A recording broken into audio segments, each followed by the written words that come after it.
আজকে আমাদের সমমনা রাজনৈতিক দল সমূহের ৮ দলীয় রাজনৈতিক দলের যৌথ প্রেস ব্রিফিং এ আপনারা এখানে উপস্থিত হয়েছেন, এই জন্য আপনাদের সকলকে আমরা আন্তরিক অভিনন্দন জানাচ্ছি, আপনাদের শুকরিয়া জ্ঞাপন করছি।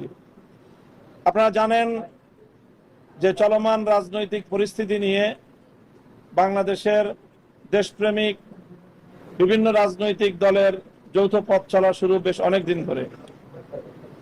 বিশেষ করে এই ৮টি রাজনৈতিক দল তারা অভিন্ন কর্মসূচি নিয়ে বেশ অনেক দিন ধরে রাজপথে যুগপৎ আন্দোলনে রয়েছে। আজ সেই যুগপৎ কর্মসূচি এবং যুগপৎ আন্দোলনের একটি গুরুত্বপূর্ণ পর্যায়ে আমরা এখানে এসে উপনীত হয়েছি। আলহামদুলিল্লাহ, আগামী জাতীয় নির্বাচনে ৮টি সম্ভাবনা ইসলামিক দল নিয়ে আসন সমঝোতার মাধ্যমে তারা দলবদ্ধ হয়েছে। সবাই যারা খুশি হয়েছেন সবাই অবশ্যই আমার এই ভিডিও কমেন্টের মাধ্যমে আলহামদুলিল্লাহ লিখে দেবেন।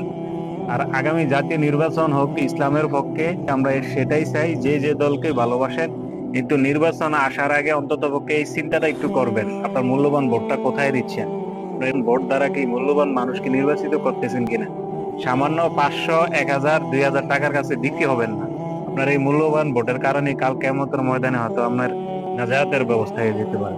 আবার এই মূল্যবান ভোটের কারণে হয়তো কাল জাহান্নামের কারণ হয়ে যেতে পারে। তাই অবশ্যই সতর্ক থাকুন, ৫০০, ১০০০ টাকার কাছে বিক্রি না হয় আপনার মূল্যবান ভোট মূল্যবান জায়গায়